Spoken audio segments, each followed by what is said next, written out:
IVM. Before we move on with this episode of The Seen and the Unseen, do check out another awesome podcast from IVM Podcast, Cyrus Says, hosted by my old buddy Cyrus Brocha. I am told that every month, The Seen and the Unseen gets downloaded 100,000 times, and the number is growing fast. Now, many people binge listen, so I definitely don't have that many listeners, but I probably do have a few thousand listeners, and I can guarantee one thing. Most of you, if not all of you, share the same ideology. Now, my listener base is quite diverse and it's definitely not an echo chamber. So by ideology, I don't mean you're all either left or right on the spectrum, or you're all socialist or centrist or liberal or Hindutva or whatever. No, whatever ideological differences you might have with one another when it comes to your statements, your actions, your revealed preferences as it were, indicate that you all share the same ideology. Let me elaborate. When you go out for coffee or dinner with friends, do you force them to eat whatever you're having or what you feel is good for them? No, you don't. You respect their individual autonomy and you expect them to respect yours, as they usually do. At the end, when the bill comes, you might insist on paying for it yourself, but you never insist that one of them pays for it. You don't steal money from their wallet when they are not looking, and you don't try to leave the restaurant without paying. And if you see a beggar outside and feel sorry for him, you may leave the beggar something of your own volition, but you would think it outrageous to pay nothing yourself but force your friends to pay. You see what I'm getting at here, right? We all respect the autonomy of others and we all respect the choices they make. Consent is a big deal for us, and we don't try to force other adults to do things against their wish. We agree that violence is bad, except in self-defense. We believe in the dignity of the individual. We are all libertarians. Welcome to The Seen and the Unseen, our weekly podcast on economics, politics, and behavioral science. Please welcome your host, Amit Varma. Welcome to The Seen and the Unseen. My topic today is libertarianism, which I consider not an ideology as such, but just a system of values that stresses that consent is everything, coercion is bad, and we should respect each other. Indeed, in our personal lives, I would argue that we are all libertarian. But when we think beyond our immediate circles, we change. We have no objection to state violence or to the state doing things to us that we would be outraged if anyone else did. We misunderstand how society works and believe that societies and economies can be planned and engineered, and ignore the fact that such planning on the behalf of others always involves violence. Indeed, the everyday violence we face has been normalized so much that we don't think of it as violence at all. Now, it's what I call the liberal paradox, that we need the state to protect our rights, and its existence does imply a certain amount of violence. But the modern state, everywhere in the world and especially in India, goes far beyond this. And this is a battle that libertarians constantly fight, this normalization of violence, this overriding of individual rights in the name of an illusory greater good, the daily assaults on human dignity. My guest today is a man I admire deeply. David Boaz wrote the book that first introduced me to the ideas of libertarianism, which I read at the turn of the millennium. That book was called Libertarianism, a Primer, which he updated and expanded a few years ago into a fantastic book called The Libertarian Mind. He writes prolifically about libertarianism and works now as an executive vice president at the Cato Institute in Washington, D.C. He has also been the editor of the Libertarian Reader, an excellent collection of writings about liberalism through the ages, and the co-editor of the Cato Handbook for Congress and the Cato Handbook on Policy, which are brilliant guides to good governance. He was kind enough to give me 2 hours of his time, and we chatted over Skype. Before we go to the conversation though, let's take a quick commercial break. This episode of The Seen and the Unseen is brought to you by Storytel. Storytel is an audiobook platform which you can listen to on your Android or iOS app. They have thousands of audiobooks that you can listen to on your mobile, including hundreds in local languages like Hindi and Marathi. An unlimited monthly subscription costs only Rs $2.99 per month. And you can also get a 30-day free trial if you hop on over to storytel.com/IVM. I actually use Storytel myself regularly, so as long as they sponsor the show, I'm going to recommend one book a week that I love. The book I'm recommending today is an obvious choice. It's by our guest for this episode, David Boaz. It's his first book, Libertarianism, a Primer, which is available on Storytel in both audiobook and ebook format. His other 2 books, The Libertarian Mind, which is an update of that, is available in ebook format, as is a Libertarian Reader. But Libertarianism, a Primer, you can actually listen to it. So do check that out on Storytel. And remember, you get a 30-day free trial only at storytel.com/IVM. David, welcome to the Scene and the Unseen. Thank you. David, before we start off, tell me a little bit about you and about how you came to libertarian ideas. Because when you were kind of growing up in the States, libertarian ideas weren't so common back then, right? Well, that's right. On the other hand, basic libertarian ideas about individual freedom and self-reliance and not trusting the government are pretty basic to America. So in that sense, there was a decent background there. I grew up in Kentucky, in the middle of the country, sort of the South, and my parents were well educated. I always say I'm the first in my family not to be a lawyer. So there was political conversation in my house.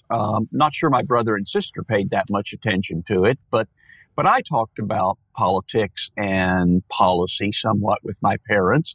And then when I was in high school, I read Barry Goldwater's Conscience of a Conservative, which is actually a very libertarian book because much of American conservatism is very libertarian. And then I read Economics in One Lesson by Henry Hazlitt, and then I read Ayn Rand, and by that point I was pretty much on the way to being a committed libertarian. And yes, finding actual libertarianism there around 1970, early 70s, was pretty hard. It was a small movement, and of course we had no internet, so it was harder to find. And, back then there was no Cato, no Students for Liberty, no Reason magazine. How do you sort of find other people who think like you? And, are there moments of sort of self-doubt where you wonder, is there something wrong with me? Because I'm the only one who looks at the world like this. Well, I don't know that I ever felt quite like that. Like I say, there are basic libertarian ideas that suffuse American thought. Ayn Rand was a best-selling author, and it wasn't hard as a high school student to discover Ayn Rand's work. I sort of stumbled on Henry Hazlitt, but Barry Goldwater had run for president on a very conservative, but in some ways libertarian platform, so people knew about that. And what happened was that when I got to college, I joined a conservative group, Young Americans for Freedom. And of course, they said they were for freedom, and we were for free markets and free enterprise. And I came to discover, partly by reading their magazine, I see these tensions in conservatism. Sometimes they're for freedom, sometimes they're talking about imposed order, and it's the freedom part that I like.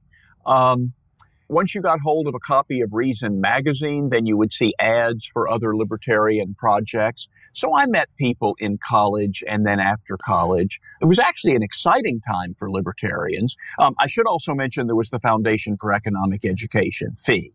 And a lot of young conservatives got FEE's magazine, The Freeman, and that was a way to get connected to a network of people who did believe in freedom. But the mid-1970s was a pretty exciting time because you did have the Libertarian Party being founded. You had Hayek and Friedman winning Nobel Prizes. You had Robert Nozick's book coming out and winning a National Book Award.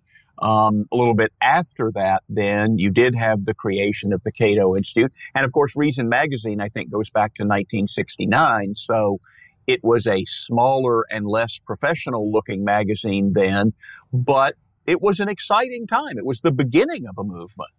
So, just looking back at when I grew up in India, which was somewhat later than you, and we obviously didn't have these fundamental American values of individual freedom and so on, which, is embedded in your constitution and your way of thinking.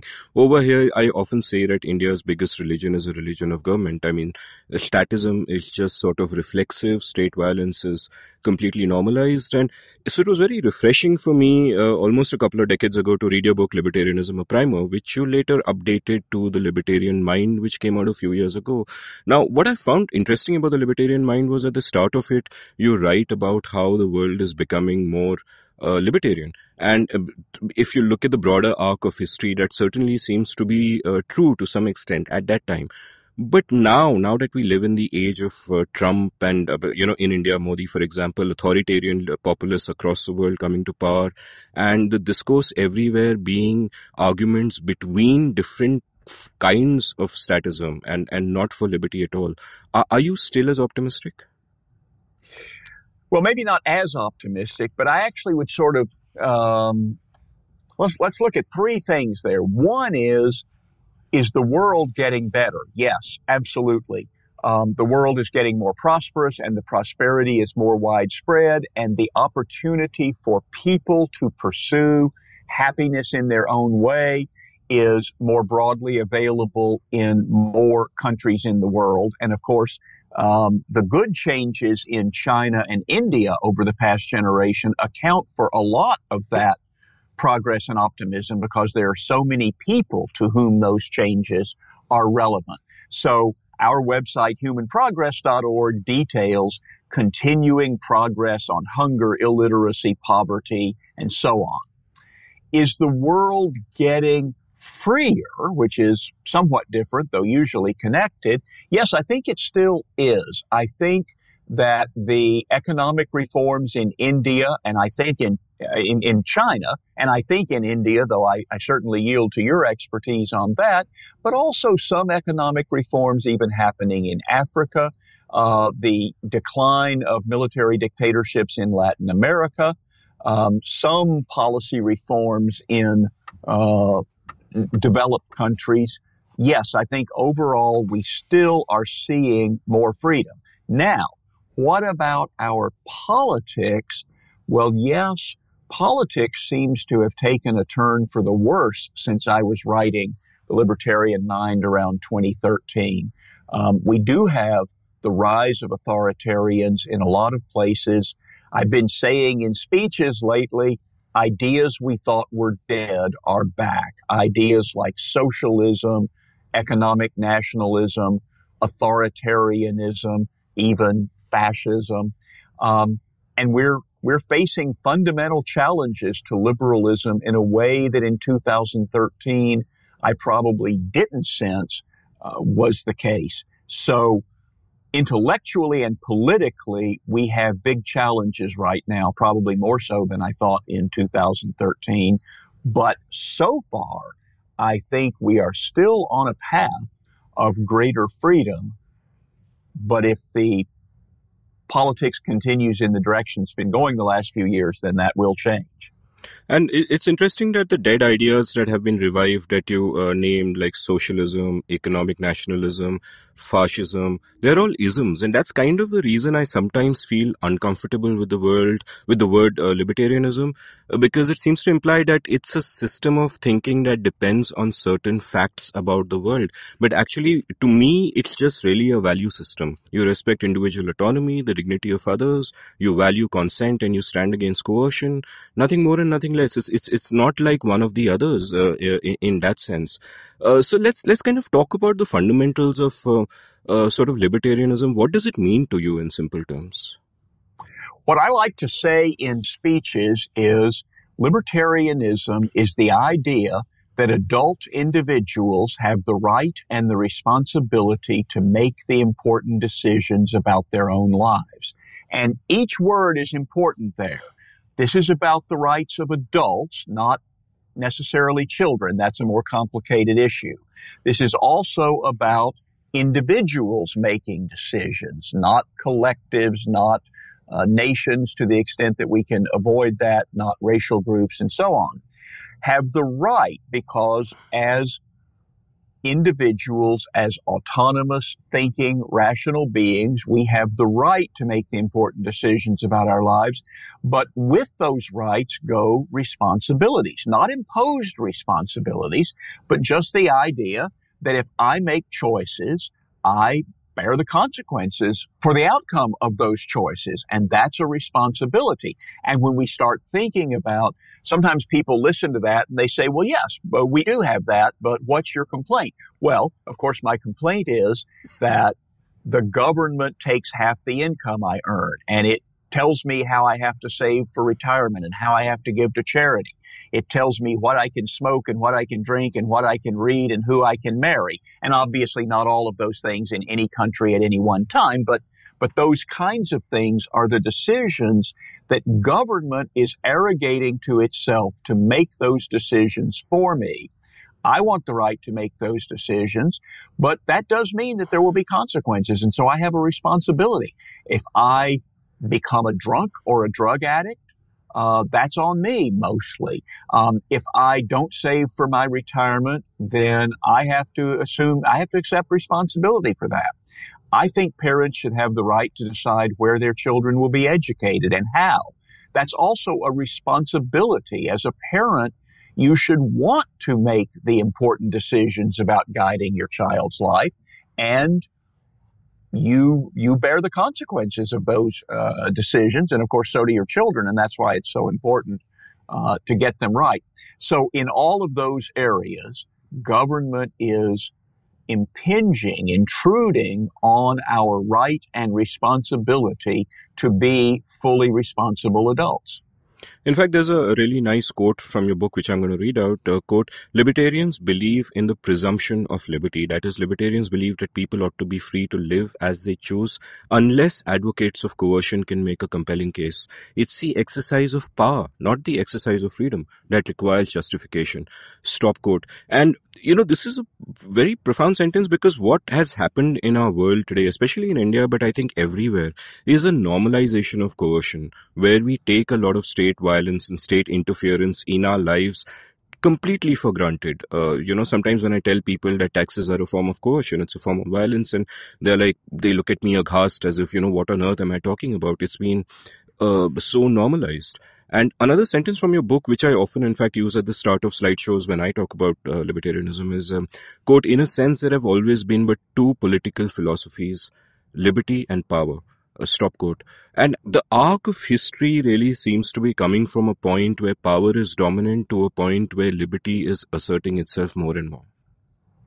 Well, that's right. And so all of these things are problems right now, but they have been problems in the past. And in most societies, they were more severe problems in the past, especially if we go back before the rise of liberalism in the 17th and 18th centuries.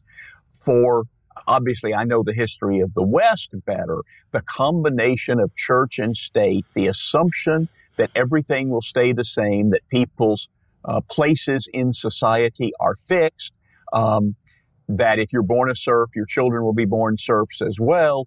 All of that was a massive system of organized coercion. And of course, if you go back before that, we could argue that the origin of states was that the strong picked up sticks and threatened to hit or kill the weak, and that's how some people achieve power over others.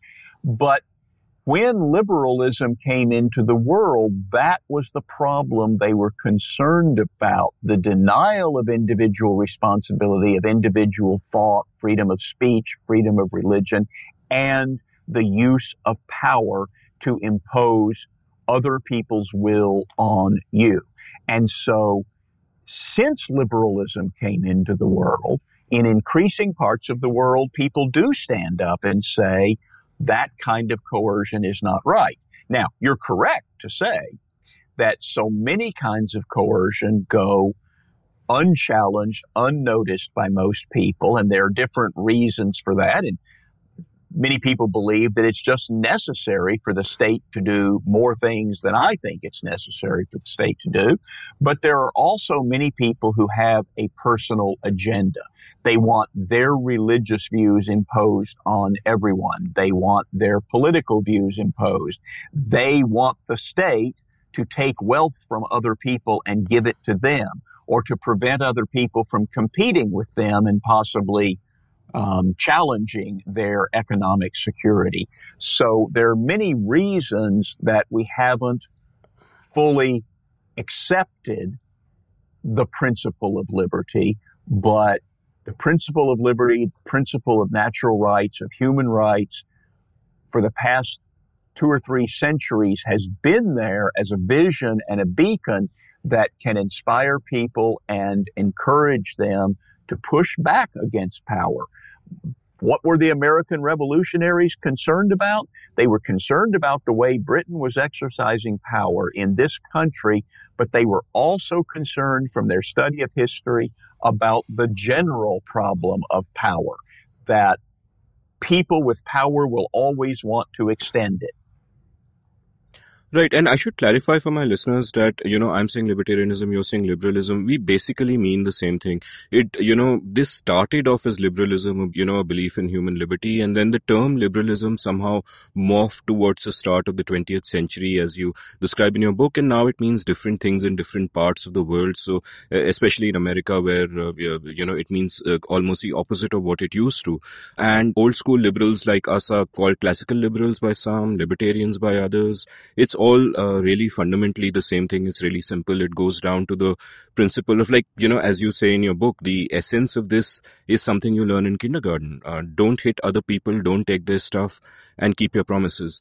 So just sort of talking about how sort of liberty began to assert itself against power, as it were, in this sort of a long battle. And obviously the key point is the Enlightenment. So take me through a little bit of the early history of liberalism/libertarianism and why John Locke is so important there, and what are the ideas that came out of that? Like I say, in the Western world, there was for 1,500 years or so a dominant Catholic Church. There were also princes and kings around Europe, and both parties had an interest in essentially keeping things the same. The kings want to know that their sons and grandsons will also be kings, and that necessarily implies that the sons and grandsons of the serfs and the peasants will remain in their state. And the church at that time was not very open to scientific thinking that might challenge the central role of religion in the world. Sometime around 1500, really, people started thinking scientifically. They started using their reason to try to understand the world. And you get people like Galileo and Vesalius and Copernicus and Newton taking a genuinely new scientific approach to understanding how our bodies work, how nature works, how the heavens work, how the bodies in the universe work. And this was a new thing. This was the application of reason to understanding the world around us. And as people started doing that, it led them to some extent to question the rules that authorities had set up for the world. So Steven Pinker, in his new book, Enlightenment Now, which I think you've talked about on here, identifies 4 elements of the Enlightenment: reason, science, humanism, and progress. Reason, the use of the human capacity to understand and analyze. Science, the application of reason to the natural world. Humanism, the idea that human institutions should be judged by how well they serve humanity.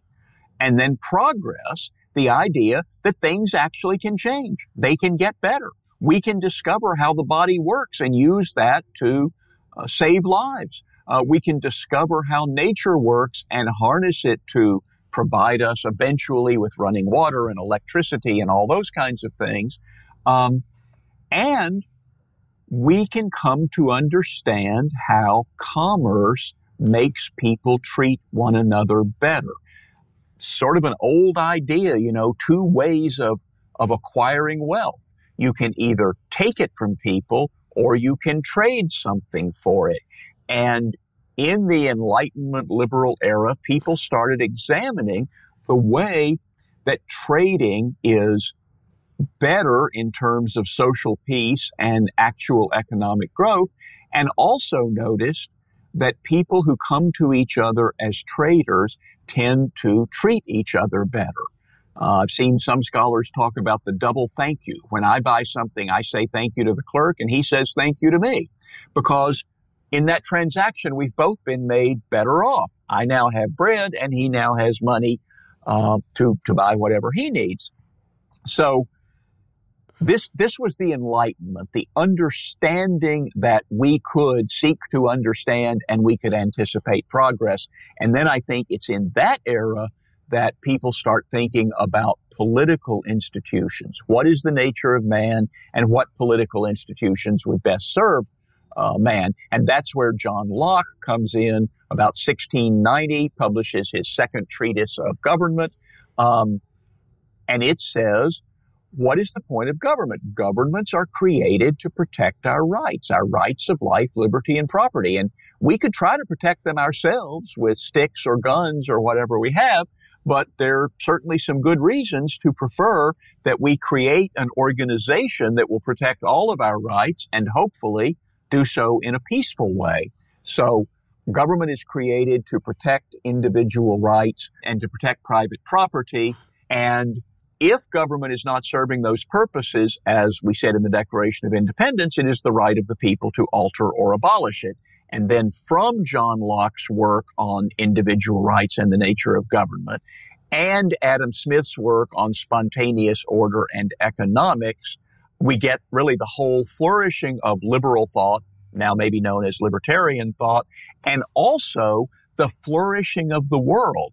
From a world of back-breaking poverty and short life expectancies up until about 1700, and the incredible progress of technology and economics and society since then. And the reason this happens obviously is that once people have the freedom, so to say, to associate with others in whatever way they want, consenting adults can do whatever they want with each other, whether in the bedroom or in the marketplace, and that leads to a positive sum game, like you described it. I think it's John Stossel's phrase, a double thank you moment, where both parties trading get better off, and the amount of value in the world grows up, which is really the secret of all human success. But sort of going back to Locke, I'll just quote another bit from your book where you cite Locke. Start quote, people have rights prior to the existence of government. Thus we call them natural rights because they exist in nature. People form a government to protect their rights. They could do that without government, but a government is an efficient system for protecting rights, and if government exceeds that role, people are justified in revolting. Stop quote. So just unpack this a little bit for me. What did Locke mean by natural rights per se? And also, one insight, as you point out in your book, and we can talk about that later, is that even for those who don't believe in anything called natural rights, that rights cannot be natural, it would still benefit all of us the most if we proceeded on the assumption that we begin with the right to self-ownership, which is at the heart of Locke's thinking. Yes, well, that's right. So, philosophers have been arguing ever since Locke about what rights are and whether they can actually be justified. But Locke's argument was that we have rights inherent in the nature of man as a being capable of reason. And so these rights are natural. We often say in the United States, the Constitution gives me the right to do that.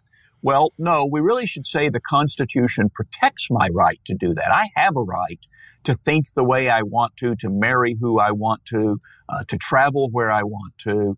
The Constitution protects those rights.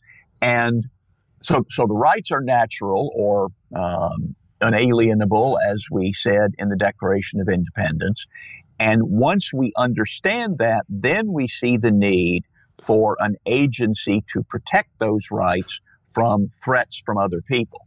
Right, and what's happened in sort of modern times is that, like all these terms get muddied, the term rights has also gotten muddied in the sense that we have what I would rather call entitlements, which aren't rights at all, also being the spoken of as rights. For example, the right to food, the right to livelihood, the right to broadband, and so on, which are really positive rights. Can you just sort of explain the difference between negative rights and positive rights and how they muddy these waters? Yes. Negative rights means that I have a right to take action, to live as I choose without interference by others. So in that sense, it is a negative on your ability to coerce me. Positive right means that I have a right to be given something by some agency, from you, from the government, from some human source. And The important point, I think, is that negative rights can be enjoyed by everyone in every society. No matter how poor the society is, we can all agree that we will not hit each other or take each other's stuff. We can agree that people can say whatever they want to, and they will not be arrested or executed for it. We can agree that people can grow food on their own property, and they can either eat it or exchange it with other people. When you start talking about positive rights, like the right to food or shelter, the right to a college education, the right to have your children taken care of at government expense, all of those things require someone else to provide this benefit to you. And because of that, they require infringing on your negative rights. When somebody says, I have a right to 12 years of education at public expense, which is what they always mean, then that means they have the power to tax me to educate their children for 12 years. Now, the argument is, well, it's all for all. We're all in this together. But of course, we all have different views about what kind of education is appropriate, what kind of health care, how we want to spend our money. When you tax me, you don't know exactly what cost you might be imposing on me. So negative rights can be enjoyed by everyone without infringing on other people. Positive rights can only be enjoyed at the expense of other people. And so one obvious point about positive rights is if you have a poor society, you simply can't have all these positive rights, and therefore, as an amateur philosopher, I would say, well, then they're not rights. They may be entitlements, they may be things you think are a good idea when we get wealthy, but if you had tried to guarantee a right to food or a right to 6 years of education in the United States very early on, we just didn't have the money. India, 50 years ago, didn't have the money to do those things. Even today, the United States may not have the money to provide all the things that Bernie Sanders and other democratic socialists want. And of course, when you try to supply all those things by government, you usually get less economic growth, therefore lower wages, less efficient economies, less useful services being provided, and sometimes much worse than that. And I should really clarify on both our behalves, like when I talk about the difference between negative and positive rights, especially in India, people look at me askance, like, how can you say, there's no right to food or water, and these are just basic things. And I'd like to point out that these are very desirable. To say that they are not rights is not to say that people should go hungry or people should not be educated. It's just to point out that if you want the state to provide for that, it comes at a cost. It comes at a moral cost, obviously, of the violence that they're inflicting on other citizens. And it also comes at a cost to recipients themselves, because there's always a trade-off between this kind of distribution and growth, and only growth lifts people out of poverty. And there are better ways to achieve all of these things without necessarily using coercive means, and this often kind of gets lost in translation while talking about rights. And obviously for a poor country there are difficult questions that this brings up, and I'll come to them a little later on, because I have a bunch of difficult questions that libertarians should confront and answer. So kind of again moving on from Locke to the right to self-ownership, where the heart of his argument is that, look, who owns us? It cannot be that everybody owns everybody. That doesn't work. It cannot be that some tyrant owns you, because where does that come from?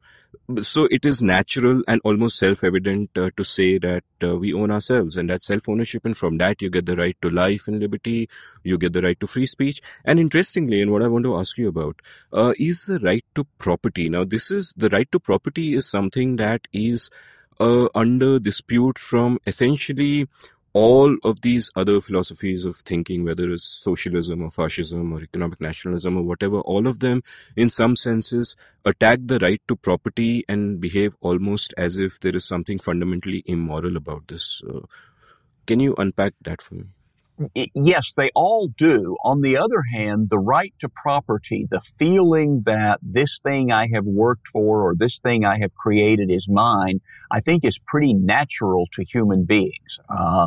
I don't think it's just in America. I think everywhere in the world, people feel that something I've created or land that I've worked, and that's what Locke said, was that by mixing your labor with land that was formerly unowned, you make it yours. Now, a whole body of property law arises from that, so that people now own land that they themselves have not worked. They may be renting it out to other people and so on. But it's come through a process of, at least in theory, originally somebody mixed his labor with the land and acquired it that way, and then was able, through a series of contracts, to transfer it to his children, to people to whom he sold it or rented it, and so on.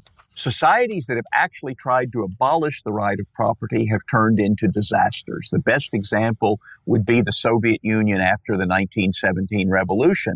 They were really dedicated communists. They really did believe, from each according to his ability, to each according to his needs, abolish property, abolish money, and it was an immediate disaster. We look at the pictures of Venezuela and we think how horrible that is. That sort of collapse happened in very short order in the Soviet Union from 1917 to 1921. And historians now call it war communism to blame it on the war. But what it was the best attempt ever to actually implement communism, a system of true public ownership of all the property in society and distribution of resources on the basis of need and not on the basis of money. And it was such a disaster that Lenin created the new economic policy, which essentially created a sort of extremely stunted and interventionist market economy. Because if you don't say, this house is yours, this factory is under the authority of someone who can make decisions about it, then you get total collapse of the economy the way they did 1920-21. So there are a lot of ideologies that do not believe in an absolute right to poverty. Most of them don't deny the efficacy of private property ownership. They just don't think it can be, that it should be absolute, because there are higher causes, whether that is allocating resources to our ethnic or religious group, or indeed allocating resources simply to the needs of the nobles or the monarchs or the parliament or the ruling class. We have to make those kinds of exceptions. The countries that have been most successful have been those that have been best at protecting property rights of each individual, of each corporate entity, and not severely interfering with them through government interactions. And of course, as you point out in your book, this is not just taking on from sort of a logical continuation of the right to self-ownership and therefore almost a normative moral point, as it were, but it's also for practical reasons that you need the right to property. As you say in your book, quote, if our world were not characterized by scarcity, we wouldn't need property rights. Stop quote. And, I had an episode on the right to property about how it's been eroded in India. Like, it started off as one of our fundamental rights and now it no longer is. I had an episode on that with the economist Shruti Rajagopalan where she elaborated on this much more. But another thing that, not having a strong right to property does is it affects incentives. And I'll just tell you a quick story about something that a friend of mine worked on. There's a friend of mine called Barun Mitra, a writer in Delhi, who campaigned for many years to get a group of tribals property rights on land that they'd been occupying for generations.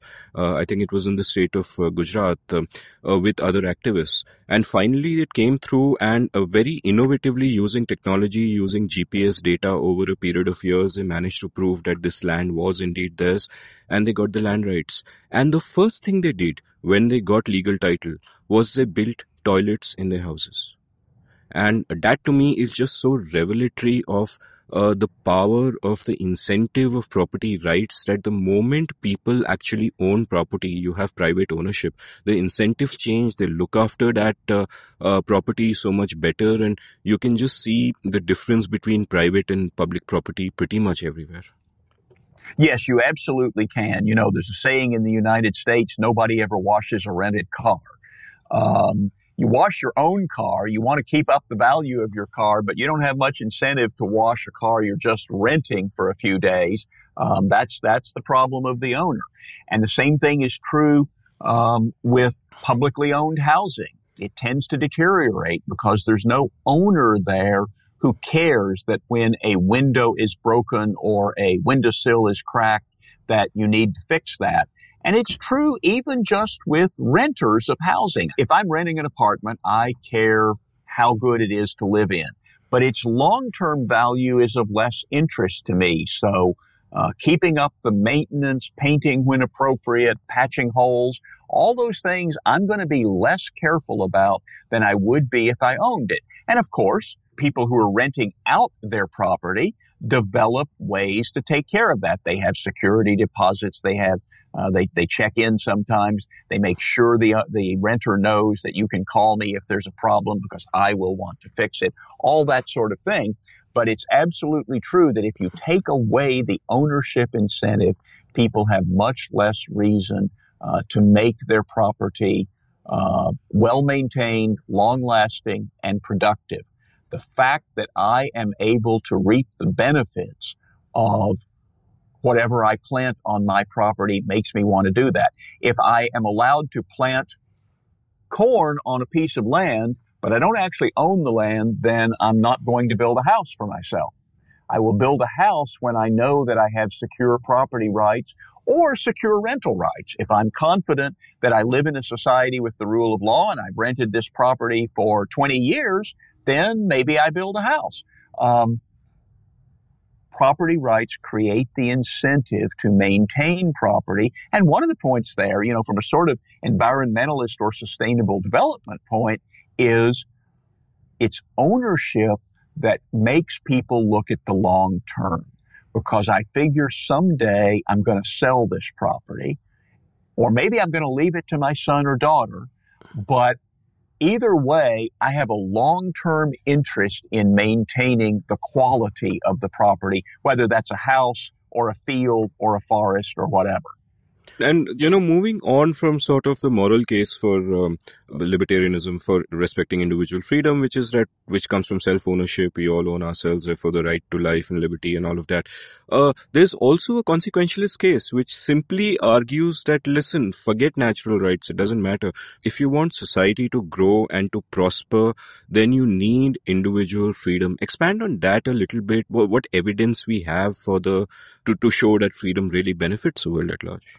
Well, that's right. So my own view is basically, I agree with the Declaration of Independence. All men are endowed by their creator or by nature with certain inalienable rights. And that is a self-evident truth.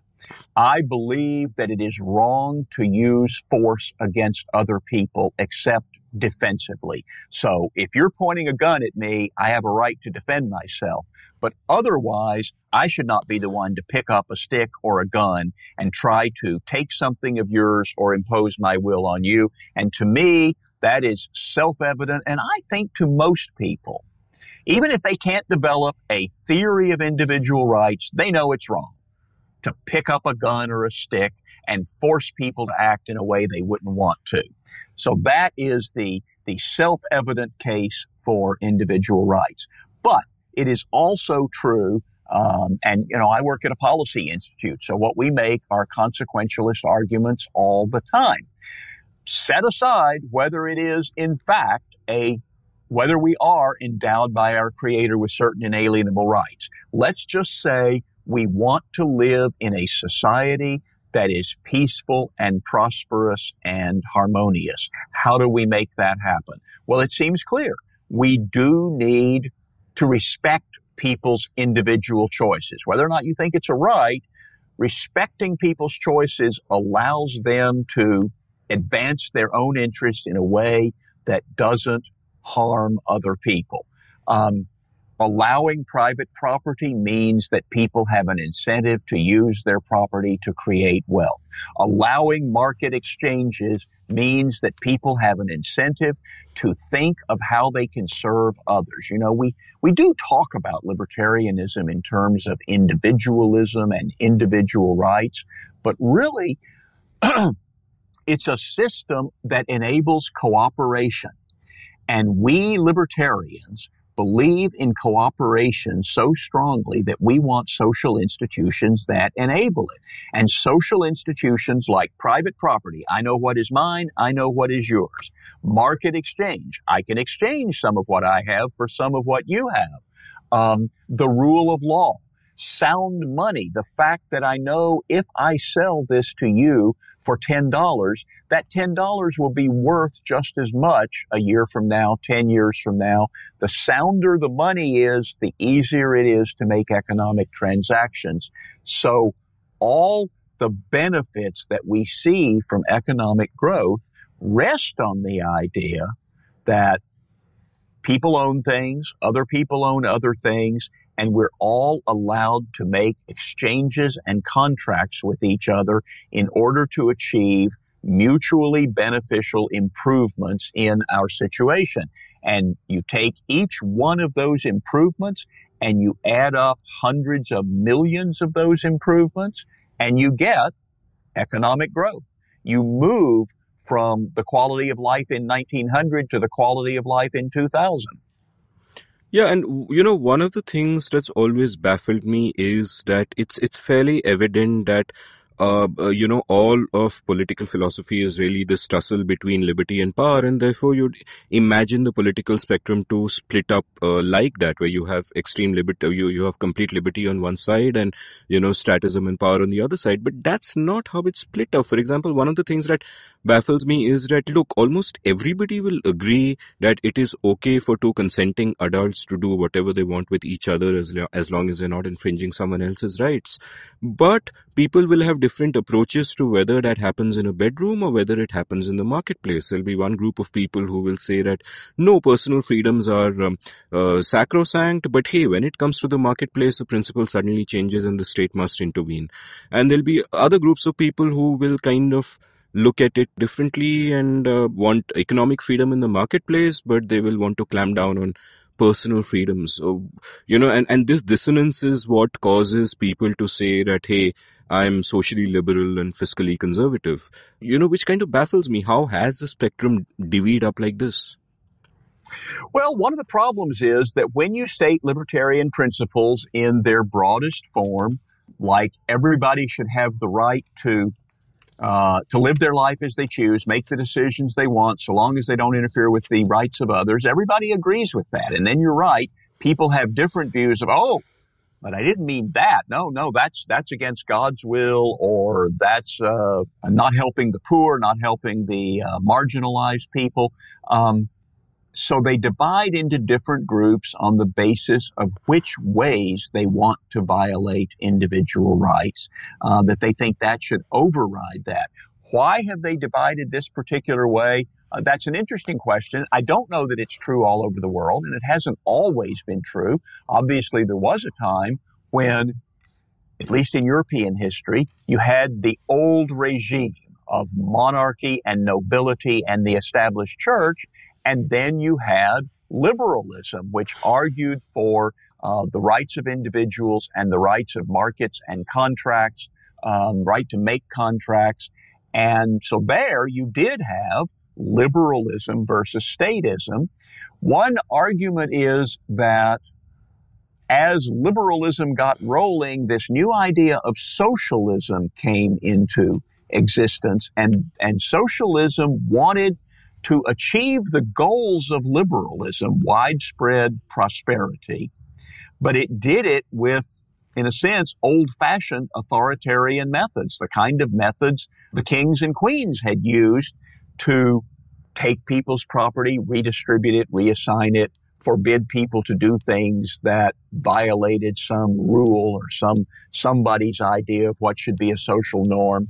And people, and as liberalism basically eradicated the old order so that in the Western world, we just don't have kings and queens with power anymore.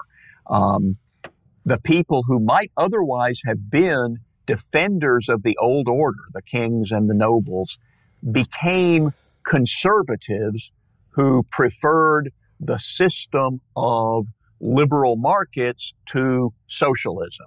And so then you got a world where it was sort of market liberalism against socialism, which still claimed to support liberal values of individual rights and seeking prosperity. And people who were more moderate socialists then continued to believe mostly in freedom of speech and rights for minorities and those kinds of things, but they didn't believe very strongly in rights of private property and free enterprise. So I think at least in England and the United States and maybe the rest of Europe, that's part of the division that was happening. I've heard people say that one of the reasons for the differences you're talking about is that people want to regulate or outlaw the impulses that they fear in themselves, and that if people are perhaps particularly drawn to sexual activities that they fear may actually be wrong, or they're drawn to look at pornography or to use mind-altering substances like alcohol or marijuana, that's what they want to outlaw. So they want to outlaw homosexuality or adultery. They want to outlaw marijuana. Sometimes they want to outlaw alcohol. And alternatively, if what you fear in yourself is greed, and you fear that you just know that if you had the opportunity, you would cheat people, then you want a big government structure to prevent people from being greedy and cheating others. I've also heard the theory that actually a friend of mine made that argument once, and I said, so then what do libertarians fear? And he said they fear the will to power. They feel in themselves a will to power. They know it's wrong, and therefore they want to control power. I don't know. I don't feel like I feel a will to power, but there could be something to that. At any rate, there are many arguments for infringing on other people's liberty. They usually go back to something that you personally find morally offensive, whether it's smoking marijuana or paying someone less than the minimum wage.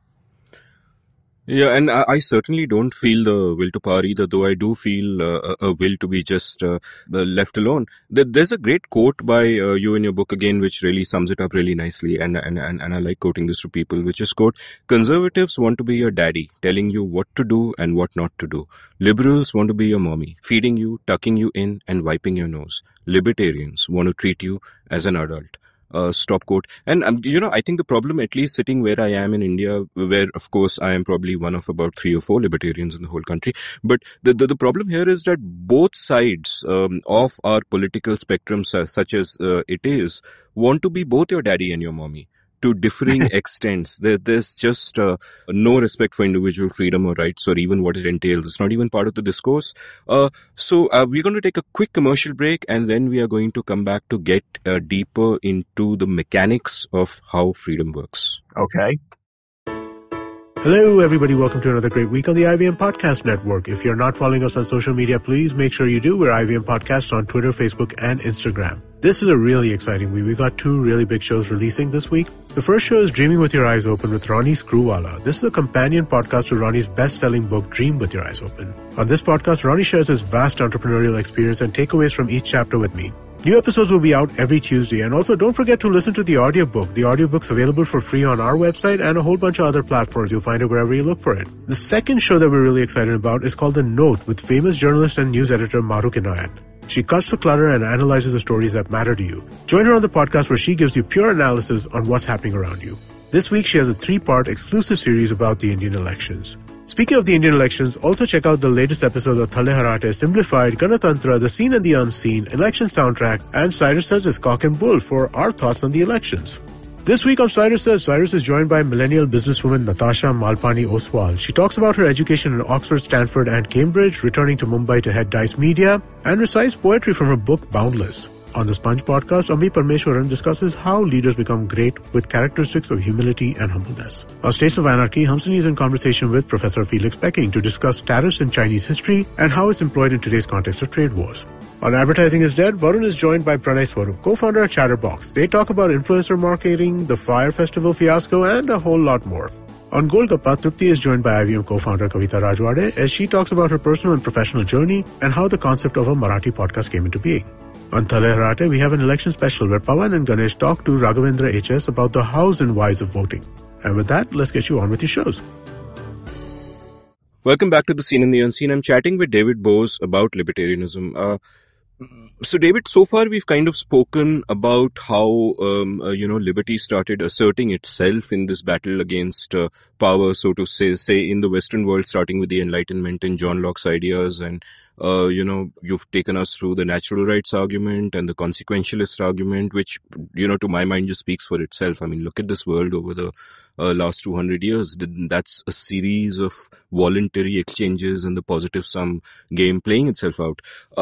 Let's kind of, you've outlined a bunch of ideas as key concepts of libertarianism in your book, and I want to quickly go through them one by one because they're both quite insightful, and also to someone who is completely unfamiliar with liberalism or libertarianism, they might even be surprising, because the first of them is individualism. And you say, quote, for libertarians, a basic unit of social analysis is the individual, stop quote. And individualism gets a bad rap nowadays, right? People say, oh, individualism means, your atomism and, no respect for society. And that's not the kind of world we want to live in. Yes, people do make those kinds of criticism. That's the standard criticism of liberty and individual rights is individualism, excessive individualism, egoism, you're only concerned about yourself. Well, as I mentioned earlier, one of the things that happens in a market economy is if I'm concerned about making money to improve the lives of myself and my family, I have to think about what can I do that people will pay me for?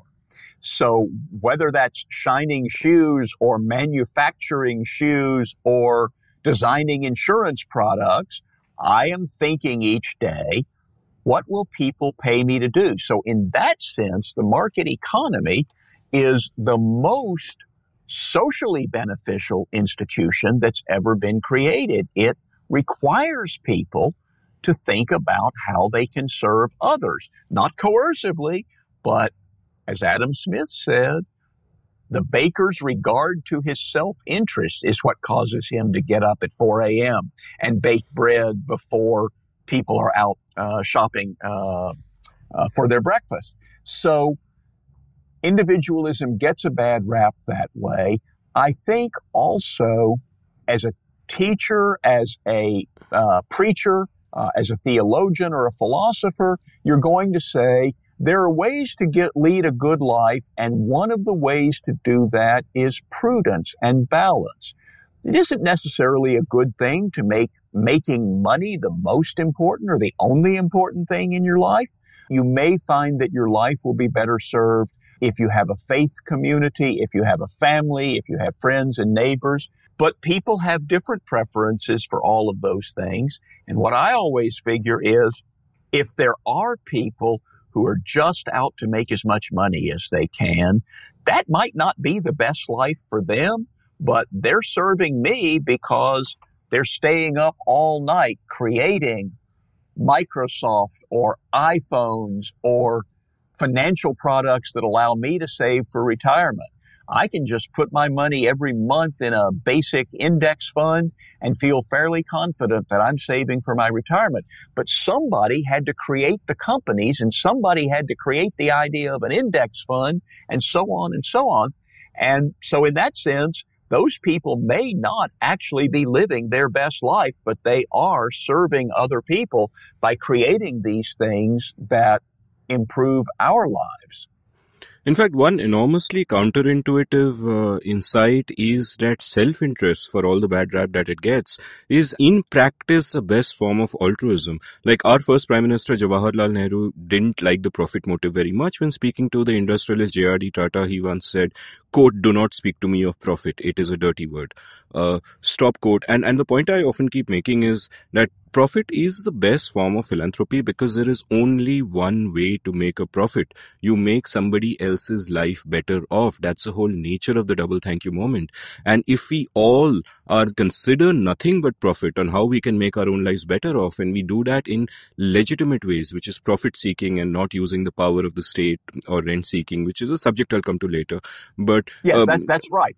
All of this is true as long as we understand that we are doing it peacefully within the rule of law.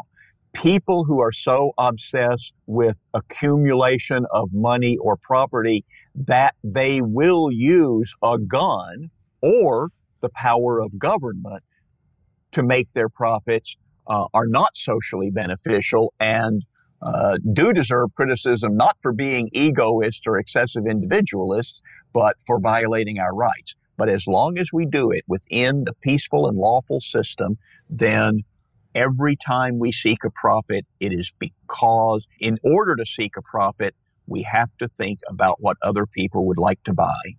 And I have sort of a tangential thought here. Tell me what you think of it, which is that the nature of the state and the institutions that surround it also determine social attitudes. For example, it's a theory I've had that because the Indian state is so all-encompassing and because the easiest way to make money is to use the coercive power of the state or become a part of it or use it in some way, and it's through rent-seeking and not profit-seeking, that the attitudes that have percolated down to society are attitudes of how do I exploit so-and-so person rather than how do I do something which will make his life better off and make money in that sense. And if this is a commonplace social attitude, to some extent it seems to me also the fault of the pervasive state and these sort of rent-seeking institutions. I mean, the easiest way to make money, honestly, is through rent-seeking, though that has changed in the last 30-something years. But what do you feel about that? Well, absolutely. I think people get up every morning thinking, how can I make my life and my family's life better than it was yesterday? How can we have a better year than we did last year? And if the easiest thing around is, well, first, if the easiest thing around is to pick up a gun and rob a bank and know you'll get away with it, well, then too many people will do that. If the easiest thing is to go to government and get a tariff or a subsidy or a ban on your competitors, then people will do that.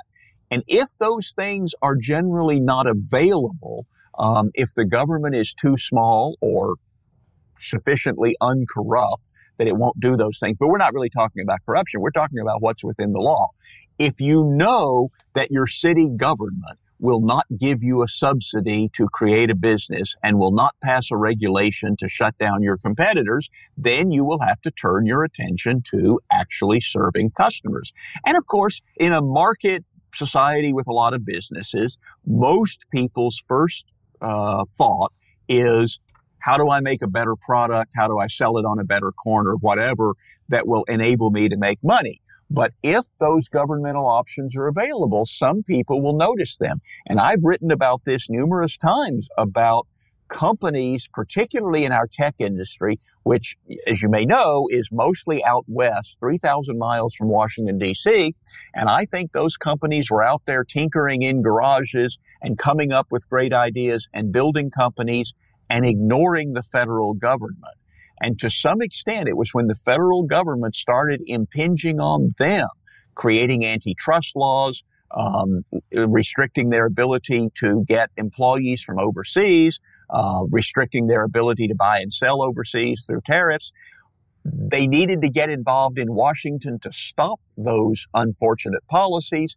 And once you get into Washington, you can just get dragged into the rent-seeking economy, or what I call the parasite economy. You move from being entirely focused on serving customers to partially focused on what can I get the government to do that will hurt my competitor and make it easier for me to sell my product. And the way I've always thought of markets is markets are the most efficient instrument by which people in society can fulfill each other's needs. And yet, as you've pointed out in your book, over a period of time, the term society has taken on a life of its own, where people actually think of society as a beast of its own, which is not, like to us, society is just consisting of the individuals that compose it, nothing more and nothing less. But there are different philosophies and ways of thinking that treat it as something special and that behave as if the needs of society must be met by the state itself, and individuals voluntarily interacting among themselves are not capable of it. Well, that's right. The great human beings are social animals. Very few of us want to get stranded on a desert island or go out into the wilderness and live alone. We want to live in communities. We want to interact with other people, partly for the internal fulfillment that we get, but partly also because if you go off in the wilderness and live alone, you're going to be lucky to have a lean-to and rabbit every 3 days to eat. Whereas if you participate in society, you can have a varied diet and a pleasant home and an easier job than trapping wild animals. And it's the market institutions that make that kind of social cooperation possible. So in that sense, libertarians are all for society. In fact, there's an argument that libertarians should have been called socialists because we are for social power, for social interaction, not for the state, not for physical power. So really the two opposing philosophies are socialism and stateism. We reject stateism as a way of organizing society. We believe in social interaction. But obviously the word socialist has come to mean something else, so we can't do that. And we don't want to reify society, to make it a thing of which we are merely members. We all interact with people in ways that mostly, as adults at least, we get to choose. We can choose where we work. We can choose where we live. We can choose to have more or less relationship with our family, more or less involvement in our neighborhoods. And through those things, we create society. But society is not an independent entity that should work with government to limit our freedom. Yeah, and there was a quote in your book from Hillary Clinton which made me just laugh out loud. And I presume the quote is from the 90s when she wrote It Takes a Village, etc. And the quote goes like this, quote, "Videos with scenes of common sense baby care, how to burp an infant, what to do when soap gets in his eyes, how to make a baby with an earache comfortable, could be running continuously on doctors' offices, clinics, hospitals, motor vehicle offices, or any other place where people gather and have to wait." Stop quote. And I imagine this was her vision for how the state would disseminate all this information to poor, ignorant citizens who need it. And I just thought of YouTube today that, hey, we do that for ourselves. If I'm stuck doing any normal errand or trying to figure out some piece of electronics, or if I just want to figure out a new way of frying an egg, for God's sake, I can just go on YouTube or search for it, or Instagram and so on. And all of this is people disseminating knowledge to each other so beautifully. And, this is the market at work. And contrast that with the clumsy coercive approach that, she laid out in her quote. Places where people have to wait, including government offices, where the people running the offices don't care about the time of the people who are waiting. That's right. It was sort of a vision. Talk about this, liberals want to be your mommy, teaching you how to wipe your nose, and running videos about it. I've never looked for a YouTube video on how to burp a baby, but I'll bet there is one. In fact, there are probably many of them. So we didn't need the government to do that. And it did feel creepy. It feels like 1984, that the government knows better than you do about everything. And it will generously take your money and then produce videos telling you how to burp a baby. And that is so repugnant. And there's another great quote from your book, which I just want to read out because it's so reflective of the misconception that people have of individualism and society. I mean, like you said, humans are social animals. And the quote is, quote, "An individual is part of a family, a neighborhood, a city, a metropolitan area, a state, a nation. But are the circles merely concentric? A better way to understand community in the modern world is as a series of intersecting circles with myriad complex connections among them." Stop quote. And it's a beautiful quote. It really speaks to me. And the fact is that all of these circles are best organized and brought together by voluntary action. Yes, that's right. And not everybody in my family is interested in the same activities that I am. Not everybody in my family lives in the same neighborhood. And you can sort of see in an earlier period, when we lived in clans and villages, it sort of was true that everyone in your family lives right around you and participates in the same activities. Everyone in your family lives in the same village. Everyone in the village goes to the same church, and so on and so on. But in a plural society, a modern liberal society, I don't have to go to the same church as my brothers and sisters. I don't have to enjoy the same music that my parents do. I can go to libertarian conventions and nobody else in my family does. And a lot of the people in the libertarian conventions are listening to kinds of music that I don't like, are following sports teams that I'm not interested in, all kinds of, and so in that sense, we're all forming many different connections with people.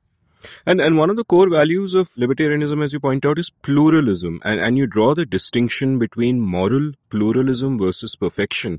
And you point out that theocratic religions, Marxism, communitarian philosophers aim for perfection to design a society according to their rules. But we libertarians think of society differently. That's right. We believe in moral pluralism. We understand that moral pluralism exists, and we're comfortable with that. There are a lot of people historically, and maybe even some today, who believe that a society works best if everybody does follow the same values, the same philosophy, particularly the same religion. A lot of people believe societies work best if everyone is of the same ethnic origin. And that is a sort of pre-modern attitude that we're a clan in a village, in a community of our ethnic group, whereas in a plural world, we understand that diversity has values, that we all have individual interests that aren't necessarily the same as the people who are closest to us.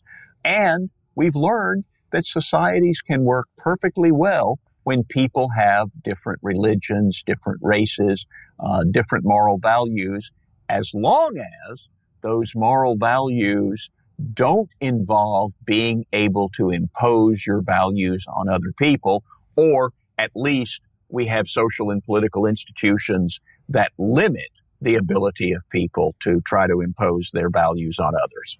And that's also sort of where moral pluralism is different from moral relativism, say, because all of this is subject to the sanctity of individual rights. As long as you're not infringing on anyone's rights, you can do whatever. Yes, that's right. We do want a society where infringements of rights are punished. And in general, that means there is a court system, system of police. If you do hit me or take my stuff, that there will be some response to that. And that helps to create the rule of law where I can be reasonably secure in my person and property as I go about my business. Let's go back to some of the key concepts of libertarianism that you were talking about. After individualism, you have individual rights, which we don't need to elaborate on. We've already spoken about it. And the third one you've listed down is spontaneous order. I had an episode with Matt Ridley on the evolution of everything, where we talk about essentially spontaneous order and markets and language, and that's the nature of nature in a manner of speaking. And yet, as you also point out, one of the ironic downsides to progress was that you suddenly had an outgrowth of engineers and planners who had the arrogance and the fatal conceit, as it were, to believe that just as they could design a machine or an assembly line, they could also design society. It's a natural instinct because we all know that achieving some of our purposes requires planning in order. It may be as simple as setting a time that you get up, that you get your children up, that you serve your children breakfast, that you get your children to the bus stop so they can go to school. That kind of planning creates order and creates benefits. In order to organize a conference, you have to do a lot of planning. To organize a business, you have to do even more planning. And it requires rules and cooperation and so on. What a lot of people, and maybe particularly intellectuals, don't understand is that the biggest institutions in society are too complex to be planned. We have air traffic control at every airport regulating when airplanes take off, but it would be a much more complex thing to try to regulate all the movements of automobiles in a metropolitan area. There, we rely on a few simple rules. There's a speed limit, stop at the red light, only turn right on red, those kinds of things. And that creates a reasonable degree of order. So sometimes businessmen and engineers who have been planning in their businesses assume that the whole country would be better off if somebody was planning it. And sometimes intellectuals who have no conception of business think planning is just a matter of somebody issuing orders, and they believe that we could order the whole society. Look how much inefficiency there is in the market. Food gets wasted, clothing is produced that nobody actually wants. There are some houses that are not occupied, and there are people who don't have houses. Surely a plan could fix all this. What they don't understand is that the most complex institutions in society have been unplanned. Language is an example. Language evolves. Nobody sat down and wrote the English language and then froze it in 1590 or 1780 or anything. It evolves all the time. Law is also a spontaneous order. Law starts with, your tree fell on my property, who's responsible for the damage? And people went to others to settle their disputes. Some of the people who were good at settling disputes became known as judges. We built up this precedent. And eventually the government got involved and it started codifying all of this and writing it down in laws. But to the extent that the government is writing laws as opposed to simply codifying what these decisions have amounted to, it's actually interfering in the spontaneous development of law. And then in the economy, right, order emerges out of individual actions. Every day, every one of us gets up wanting to improve our own lives and our families' lives, and we make choices. We bake bread, we buy bread, we go to a job, we look for a new job, we go door to door selling something, we manufacture things. And the market system and the price system make all of those things work to create win-win solutions across the whole society. And if you try to plan that, you will, among other things, get a lot less output. No, and there's a great essay by Leonard Reed called I Pencil, which I'll link from the episode page, which really shows what a miraculous thing a pencil is on what it takes to produce it. No government or committee would be able to do it, but the market miraculously does it in the same way as everyone in the housing colony where I live get the breakfast they want every morning. And yet if some one person was, or one committee was to plan and figure out everyone's needs and figure out supply and demand, it would never happen. You touched on law in this, and really your fourth key concept of libertarianism, which I want to talk about, is the rule of law. And at one hand, obviously, people who have a very simplistic notion of what libertarians want often say that, no, it'll just be anarchy if everyone's free to do whatever. And that's not the case. And one has to explain to them that, no, we believe in the rule of law very strongly. You need a rule of law. But even within that, there are nuances as to what law really means and how it is different from edicts, as you point out in your book. Well, that's right. And as I was saying, I think the origins of law were that people had conflicts. And once they figured out that it was better to try to resolve them peacefully, then they started developing precedents on who's responsible if my tree falls on your property, and what should happen if I can prove that you stole something of mine. And so we developed institutions like police and courts, fines, imprisonment. But also when we say the rule of law, We mean that the law is clear and available to all and applies to every person equally, and it's not arbitrary, and it doesn't provide special rules for some classes of people, some races of people, or some groups like the ruling class. There's a lot of criticism in the United States today that President Trump is threatening the rule of law. This is true of many presidents up to a point. But when we say rule of law in that case, what we mean is there are laws that are either evolved by courts or written down by legislators, and they provide that everybody plays by the same rules. The tax rate is the same for everyone. The contracts are enforced for everyone. And when government decides to violate that by helping one company over another, by hurting one industry rather than another, by handing out contracts to friends of the president or the governor or the mayor, all of those things are violations of the rule of law. The expectation that each one of us is equal in the eyes of the law and will be equally treated by our government. Yeah, and the fact that we often treat the quote-unquote laws that legislators put together as sacred is sometimes a problem because, as Hayek would say, they are edicts rather than laws. And, like you say, that where they breach the principle of treating everyone equally, it becomes a problem. For example, I like to say that all government regulations, wherever the government regulates a free market, it's essentially a redistribution of wealth from the poor to the rich.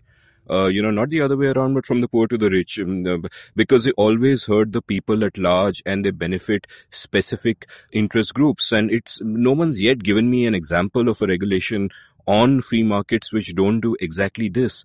And yet regulations grow and grow. In your book, you write, quote, the total code of federal regulations is now over 175,000 pages in 238 volumes. Stop quote, are regulations law? Are they part of the rule of law? Well, there may be some kinds of regulations that actually regulate the way we treat one another. Some environmental regulations may require that externalities and public goods be taken into account. But on the whole, your discussion of regulation is right. And what I noticed was you're correct to say regulations typically benefit the rich and well-connected. And you said, and yet they continue to increase. Well, there's no paradox there. They continue to increase because there are special interests that benefit from them. That's why they want them. So yes, we are constantly fighting for the public interest against special interests that want particular kinds of regulation. I remember some years ago, a lot of people didn't like smoking in restaurants. And one day, McDonald's, the biggest restaurant chain in America, announced that it would no longer allow smoking in its restaurants, and it wanted a law to ban smoking in all fast food restaurants. Well, why? If you're going to eliminate smoking in your restaurant, why do you need a law that will tell you that? Well, I suspect what they worried about was that some people want to go to fast food restaurants and smoke. And so by creating a law, they would avoid giving an economic advantage to any of their competitors in attracting the custom of smokers. So many laws that seem to have a public interest basis are in fact benefiting some special interest, and that is a significant factor in their being passed. And that actually comes to the crux of one of the problems that we face, one of the sort of big obstacles in this liberty versus power battle, which is that, as public choice theory points out, there is an interplay between money and power because government is not a monolithic benevolent beast which just does what it's supposed to. It consists of people who, just like people anywhere else, respond to incentives, and those incentives are tailored always towards maximizing their own power and their own budgets, which is why, Jefferson, for example, famously said, quote, the natural progress of things is for liberty to yield and government to gain ground. Stop quote. Is this grounds for despair? Well, it is grounds for concern. In some sense, it is the reality of the world. It's the reality we have to deal with. Compared to long ago, we have done a pretty good job of creating social institutions that restrain rent seeking and special interest seeking and so on. But we certainly haven't done a perfect job of it. And as our societies get wealthier, there's a lot more wealth that could be redistributed. So even though we're all richer than we used to be, there can be more redistribution because there's so much money available. So yes, it is a constant challenge, and you can read public choice economics and come away despairing because it suggests that principles and the public interest are not very important and everybody is out to get something from the government. On the other hand, public choice economists have sometimes asked, why is there so little rent seeking? If you look at the amount of money that is spent to influence the federal budget, what is it, $5 billion spent on a presidential campaign, maybe that much more on congressional campaigns. Maybe there's $5 billion a year spent on lobbying and activist organizations and even think tanks. That's still not very much compared to the $4 trillion federal budget. So it seems that we do have some institutional structures that make it difficult to get what you want from government, and still some social norms that there's a limit to how blatant you can be in asking for help from the government. Now, part of what those social norms mean is that there's work for articulate people who can come up with good public rationales for the thing I want to do just to hurt my competitors. So you say, we don't want America to be at the mercy of foreign suppliers of important goods. What you really mean is, my company producing military uniforms here in the United States is not very cost efficient.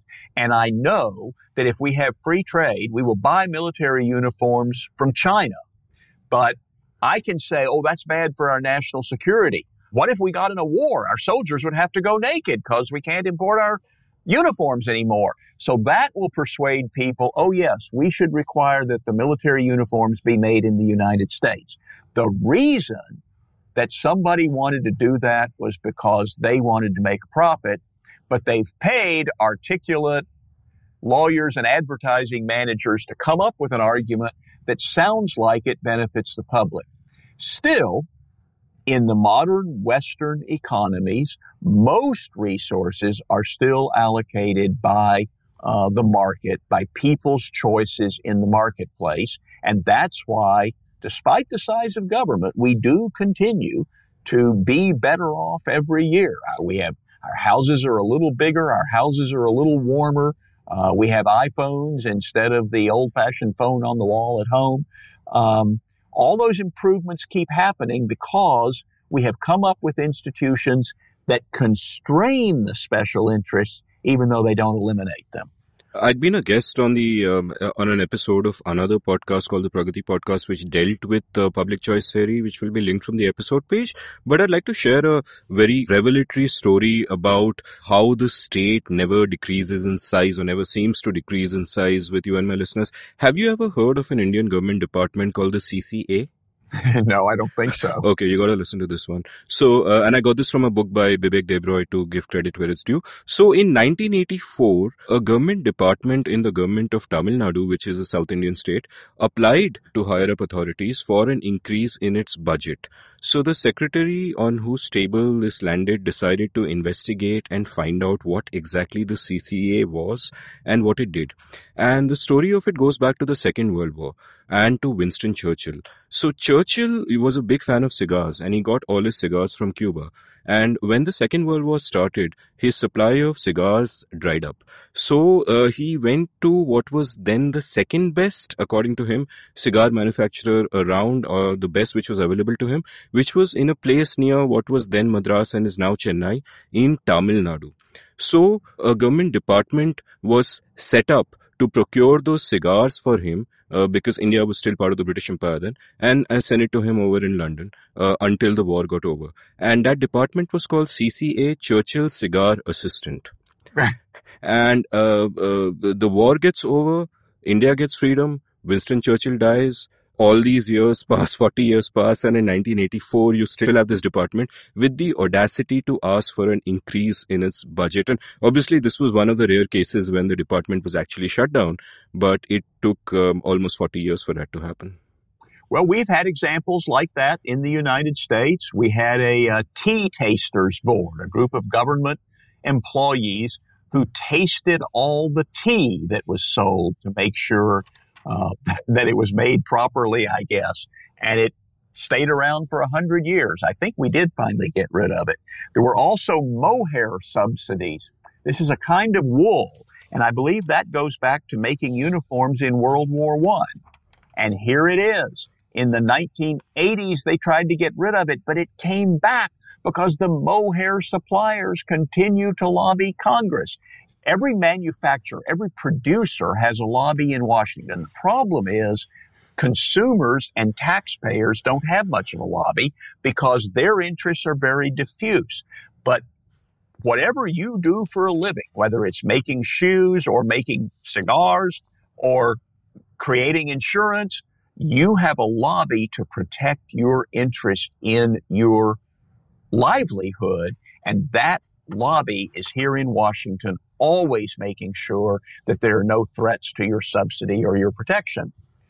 Right. So, we've already spoken for 1.5 hours and you promised me 2 hours, and I've still got pages and pages of notes left. So I don't want to go much beyond the 2 hours you promised me. Maybe we'll save it for another episode. So I'll just skip to rather than just the two of us sort of agreeing with each other and so on and so forth, I thought it's fair for our listeners to bring up some sort of tough questions which libertarians typically get and which I'm really used to getting, and check out your responses to them. So I'll begin with some of them.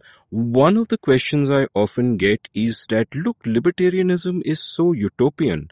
Is there a free market economy anywhere in the world? Why is there no libertarian state anywhere? Well, the world is a complex place, and we've talked throughout this about reasons that people oppose liberty or reasons that people don't oppose liberty, but they do want little twists in it to benefit themselves. So they did try a pure communist economy once, and it was such a disaster they never did it again. American conservatives often say there's no pure libertarian country. Well, there's no pure conservative country, whatever that would mean. What we do know is that after liberalism arose around 1700, England, the Netherlands, the United States, eventually most of Europe, later much of the world, moved in the direction of liberalism or libertarianism. And when they did, the results were good. The richest countries in the world were the ones that followed the precepts of libertarianism the most closely. But it's a complex world. And no, we never got rid of all intrusions into people's lives. And liberalism or libertarianism is an unfolding idea. It took a long time in the United States to convince Americans that all men are created equal really meant all men, not to mention all women, and that black people should not be treated the way they had been at the time of the Declaration of Independence. So that was an advance toward freedom. And later we said women also are adults who should be equal in their rights and responsibilities. And much later, gay people were identified as people whose rights were being violated by government.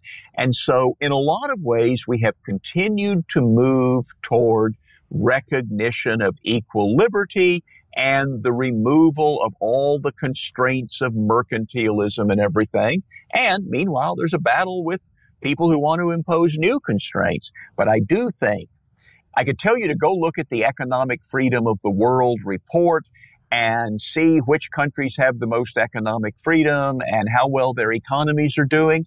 But I think people know that around the world, the more economic freedom there is, generally the more other kinds of freedom, personal and political freedom you will see, and the more economic growth and economic output you get. And that's why around the world, the flows of immigration are to freer countries from less free countries. You don't generally see very many people trying to sneak in from Europe to China. China's become a much better place than it used to be, but you still don't find people coming from freer countries to try to sneak into it. People vote with their feet. They vote for freedom. We don't have perfectly libertarian societies, but we have much more free societies in a lot of places than we used to. And also, nothing is a panacea. So, I think there can be no such thing as a perfect world. So the question for any individual should be not, do you want to make the world perfect, which ain't ever going to happen, but do you want to make the world a little better off? And as you pointed out, if you make it freer, you do indeed make it a little better off. Another question I have for you is, A, what do you think of the welfare state? And B, what do you have to say, and I get this a lot here in India, what do you have to say about the apparent success of the welfare states of Scandinavian in making the lives of the citizens better off? Well, that's an interesting question. I do believe that the welfare state, which means taxing people and taking money and transferring it to other people, is a violation of people's rights. And I also believe it's not a good way to make social progress. People talk about the success of the Scandinavian countries, some other Western European countries. There's no question.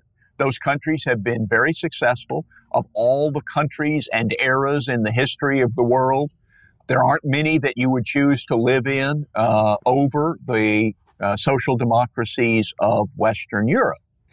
But the question is, did they become great places to live because they had large welfare states, or did they develop large welfare states because they had already become such good places to live that they had more money available to do things like that?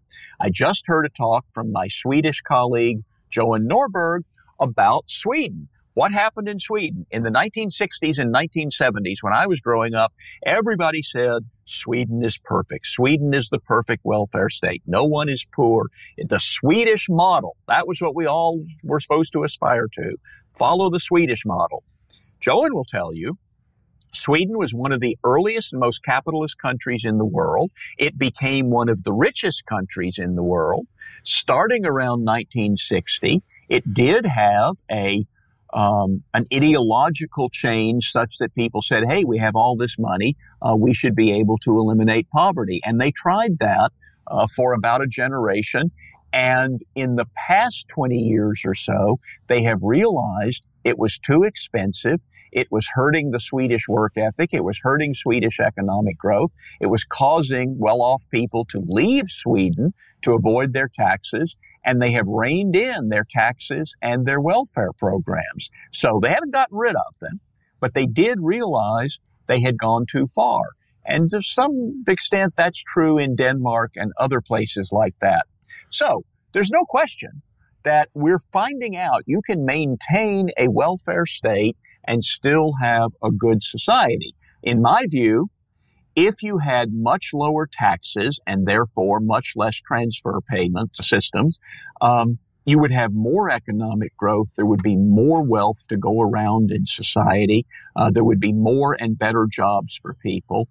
And I would take a look at all the ways that the government makes it difficult for poor people to succeed. It has, at least in the United States, it has criminal laws such as drug prohibition that dramatically increase incarceration and police presence in poor neighborhoods. It has schools that are monopolized by the government and are much worse in areas where people don't have much political power than they are in other places. If we had a system of competing schools, people could choose what school to go to. Poor people could get better schools for their children. Welfare tends to trap people in poverty. That's a problem we don't think about. But if you're on welfare and your kids grow up on welfare and then they go on welfare, I don't think those are very fulfilling lives. And I think we should worry about that. And we should try to find ways to help people become self-sufficient and make their own way in the world with a sense of accomplishment rather than depending on government. And since you mentioned taxes, there's a great quote from your book on taxes as well, which is apart from the obvious moral cost and the violence they involve, what's wrong with them? Like consequentially, and your quote is, quote, if taxes were lower, there would be more money in the private sector being directed to the satisfaction of consumer demand and more demand for workers and thus less unemployment. Stop quote. And I think one of the issues with Scandinavia is, like you said, that they got to the level of prosperity they got to because of free markets and capitalism, and then when they did shift to becoming welfare states of the sort which they became, you didn't have the counterfactual. Firstly, you didn't have the counterfactual of what would have happened if they hadn't become welfare states, and secondly, because they were already so prosperous, it didn't seem like anything bad happened at all. I mean, there were still such great places to live in. Well, that's right. And I think you do have something of a counterfactual in the United States having a smaller welfare state than the Western European countries and having outstripped them in terms of economic growth and employment. European countries have had very high unemployment rates by American standards and youth unemployment rates particularly high.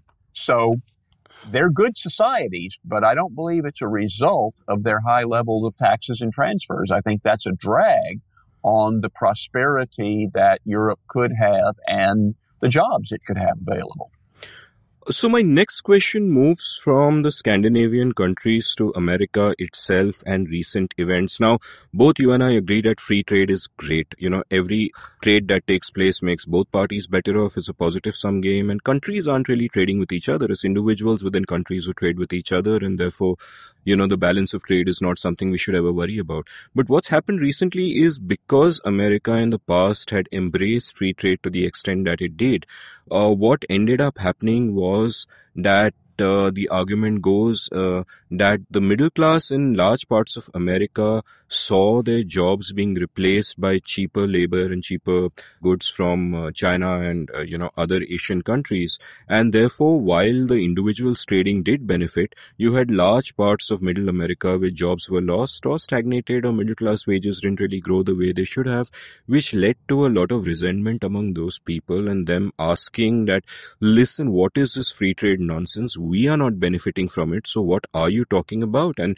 the result of that is Donald Trump, who's starting these infernal trade wars, which, I worry that India might also join in playing that negative sum game. But what do you say to those people in middle America who feel like that? Well, the basic point is that getting more output from fewer people is the definition of economic growth. There was a time when 80% of Americans were farmers. As late as 1900, I think it was around 50%. Now, less than 2% of Americans are farmers. It's 50% in India, by the way, I should tell you. Still... Well, okay. And as you get richer, it will be less. And so some people will say, this market economy of yours is destroying jobs for farmers. And that's true. But the fact is, because we can now produce enough food for all Americans with only about 1.5% of Americans producing it, that means other Americans are freed up to do other things that are more productive. And initially, that mostly perhaps meant moving from the farm to the factory and manufacturing things. But now manufacturing has gotten more efficient. A lot of the decline in manufacturing jobs is because technology has gotten more sophisticated, but some of it is that it turns out there are workers in India and China and other parts of the world who, at this point in development, work for less money than American workers. And that means that American consumers can buy things for less and have more money left over. So it's just wrong to think that free trade has hurt the American economy. It is true that if you had a good paying job as an auto worker or a steel worker and you lost that because either the factory got more efficient or factories were built in China and Mexico and so on, then you may very well have been hurt by that. But the overall gains are substantial. And your children are going to be better off. They're going to get better jobs. Working in a coal mine, a lot of people don't think that's such a great job.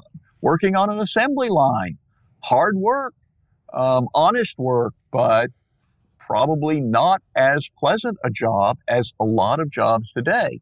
So we're moving toward jobs and careers that are less demanding, less backbreaking than farming was, than manufacturing was. And that's all a good thing. But it is true, any business that fails is going to throw some people out of work. If I own a restaurant and it just turns out it can't get enough customers and it goes out of business, well, then I may have lost my investment. And I don't have a job anymore, and other people don't have a job. But the dynamic process of constantly pressing to serve consumers in the best way is what creates moving from the standard of living of 1900 to 1950 to 2000 to what we have today. And if you try to freeze it at any point, you will freeze yourself into stagnation at best. So yes, free trade is good for the whole society. It's good for the whole world.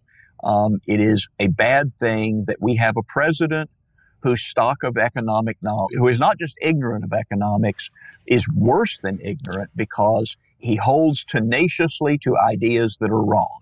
And, this brings me naturally to sort of the next section, which is a bunch of questions I want to ask you about the challenges libertarians face and libertarian ideas face in general. And, like you pointed out, Trump is a man with very simplistic views of the world, but his simplistic narratives sell because people are drawn to simplistic narratives. So if an auto worker in middle America has lost his job and he says that, oh, okay, outsourcing is bad because your job got shipped overseas, or immigration is bad because some foreigner came and took it. Those are intuitive and simple narratives which are wrong, but which have a certain appeal there. And our challenge is a lot of the truths which we have discussed in this episode, the positive sum nature of game, that for, if you and I trade, both of us can be better off. For me to win, you don't have to lose.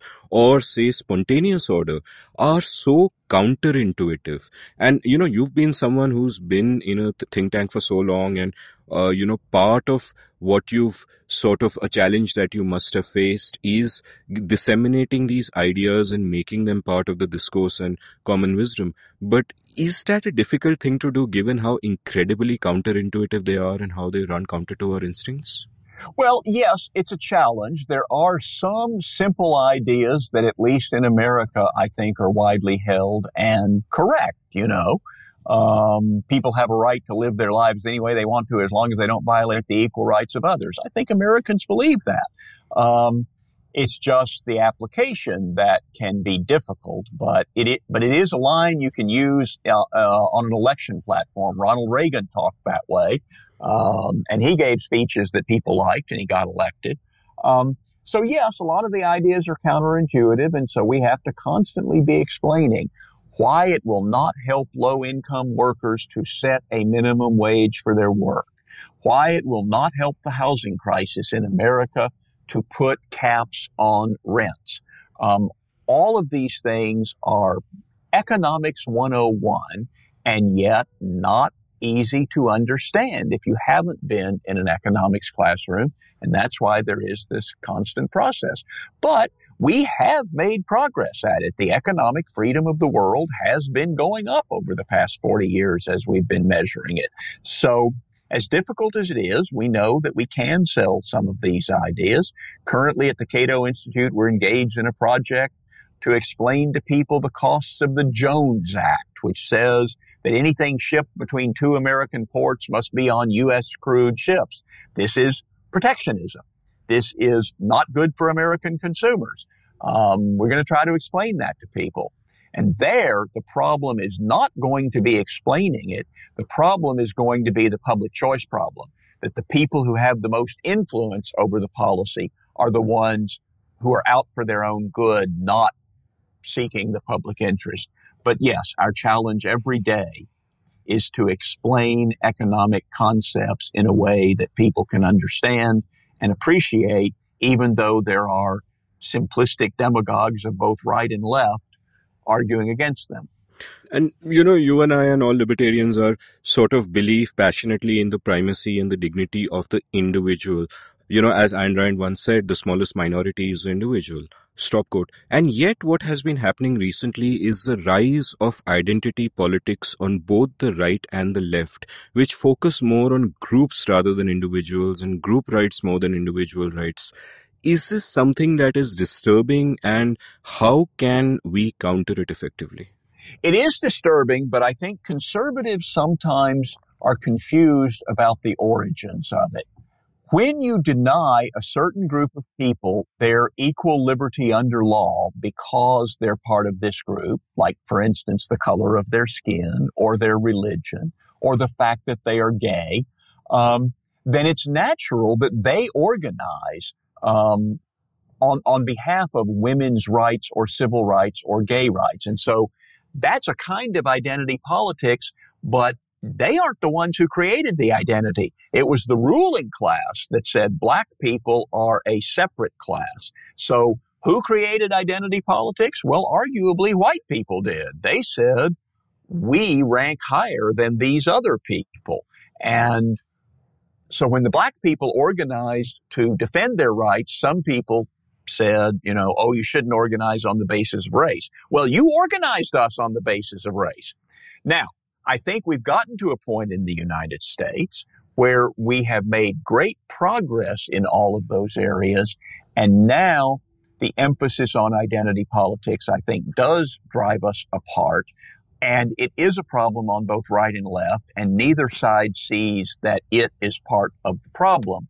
But we are getting a sort of white identity politics that pushes not just for equal rights, but for various kinds of prejudice and discrimination against other people. And then you have some of these marginalized or formerly marginalized groups insisting on very detailed applications of their definition of identity and privilege and so on. So, yes, it's very divisive. And I think one of the biggest problems we have in the United States right now is this racial divisiveness that is being exacerbated by politicians and activists on both sides of the political spectrum. I have a couple of questions to end with, and the first of those questions is a rather provocative question that I'm not sure I have an answer for myself. So let me, see what you think of it. And it's a two-part question. And it's really a thought experiment. Let's say that 40 years from now, 50 years from now, AI grows to the extent that it is literally embedded in our brains, and it's possible to sort of get information out of every human being, not only to the extent of what are their desires, what do they want, but also what they will want to have for breakfast tomorrow. You can tell all that. Let's say, and this is a thought experiment, so, bear with me. Let's say Hayek's knowledge problem is completely solved. You can actually perfectly centrally plan a society because you have that information. Now, number one, given that the consequential benefits of freedom no longer apply because the knowledge problem is solved, is there still a moral case for freedom? That's question number one. And question number two is that if the consequences of freedom, like right now, you and I are in that lucky spot where we argue for freedom, we can do it from first principles and the right to self-ownership, and we can say that, look, freedom is good for everybody. But if freedom wasn't good for everybody, if the consequentialist case did not exist, if freedom actually made people worse off, then would there still be a moral case for it, which would, go beyond that? Well, let's see. Those are big questions. In your first question, you posited a huge assumption that AI can not only know, but anticipate what we don't even know yet, and therefore the knowledge problem is solved. I don't believe that's going to happen because I don't believe any algorithm can know what I'm going to think tomorrow, especially when different circumstances are offered to me. It's a thought experiment. It's a thought experiment. Well, Just accept my premise. Let's assume that it can happen. No, I think you're asking me, what if the world worked in a different way? Well, but it doesn't work in a different way. James Buchanan objected once to the invisible hand metaphor because he said there is no point toward which the invisible hand is moving you, because the point, what people want, how to satisfy their desires, is constantly moving.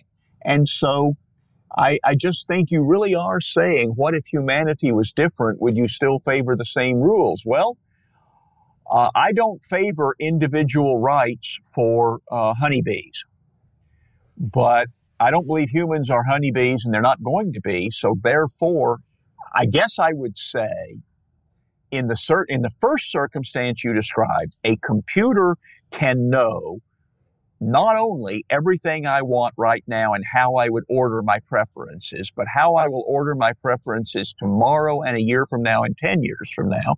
Well, then in that case, I'm still in favor of individual freedom, because I am a rational thinking being who ought to be allowed to make decisions, even if you say that you know what decisions I'm going to make before I know it. I still think I should be able to do it. Now, the second question, which I do think is somewhat different, what if our consequentialist analysis and our lived experience persuaded us that free markets don't lead to the best outcomes in terms of social harmony and economic growth? Would I still favor freedom? I think in that circumstance, you are talking about a different kind of being. And so it is not it's not a coincidence that respecting freedom leads to the best outputs. It's because respecting freedom is respecting the nature of human beings. So if the nature of human beings was different, if we were honeybees, then central direction might make sense. But we're not. And so if you posit a world where central planning produces clearly better results than relying on pluralism and decentralized markets, then I think you're talking about a different kind of being, and philosophers and theologians and all of us would think of the world in a different way. So I guess I'm not prepared to say, yes, I would support individual rights, even if I knew it meant living like Venezuela instead of like Denmark, because it would be a different world and it would be different human beings. That's a great answer. And your point about the honeybees reminded me of something A.O. Wilson once said, where he remarked that communism would have been perfect for ants. And his overall verdict on communism was, great idea, wrong species. And I think that's right. Right. So I'm totally going to borrow your answer the next time someone throws this question back at me. A final question, David. You've been very kind with your time. So a final question. Looking into the future, what makes you hope and what makes you despair about the prospect for individual liberty? I'm very troubled right now by the rise of illiberal authoritarianism, sort of on both right and left, to the extent those categories make sense, in a lot of countries around the world. It does feel kind of like, is this the early 1930s with the rise of fascists and communists? All these bad ideas, even stupid ideas like protectionism and socialism and ethnic nationalism are back. That makes me despair. In the long run, I'm an optimist because freedom works and central planning and socialism and fascism don't. And once human beings discovered that progress was possible, that economic growth is possible, I don't think in the long run they will put up with people and classes and policies that severely impede that. So 100 years from now, will people be freer and will we be richer? Yes, I'm pretty confident of that. 500 years from now, yes. I know there are people who talk about cycles of history and so on, but I think the Industrial Revolution, liberalism, what Deirdre McCloskey calls the Great Enrichment, as she says, is the most important thing that happened since we settled down and started farming. And so we will have all sorts of cycles and changes, but freedom works and people will want the fruits of freedom. And over the long run, we're going to move more of the world will move more in the direction of more freedom. David, over the years, I've learned a lot reading your books, and I've learned a lot chatting with you today. Thank you so much for coming on The Seen and the Unseen. Thank you very much for the opportunity. If you enjoyed listening to the show, I suggest you hop over to your nearest bookstore, online or otherwise, and buy The Libertarian Mind by David Boaz. His other books are also linked on the episode page, and I'd in fact advise you to look at the show notes for this episode on the episode page and check out some of the readings that I've recommended there. I'd also done a past episode on libertarianism where I was a guest, and I was interviewed on another podcast, the Pragati podcast, by my friend Pawan Srinath. So that sort of has my own thoughts on libertarianism, where I place consent at the center of everything. Do check that out. You can follow David on Twitter at David_Boaz, which is DAVID_BOAZ. You can follow me at Amit Varma, AMITVARMA. The Seen and the Unseen is supported by the Takshashila Institution, an independent center for research and education in public policy. You can browse all our past episodes at seenunseen.in and thinkpragati.com. Thank you for listening, and do consider, I didn't force you to listen, it was a voluntary action.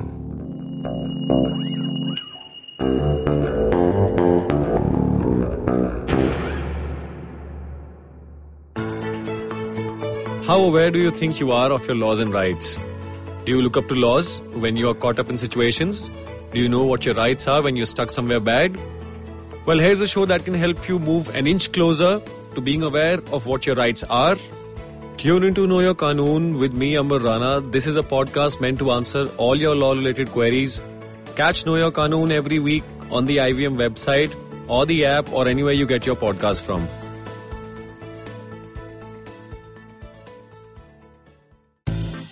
Do you wish you were smarter?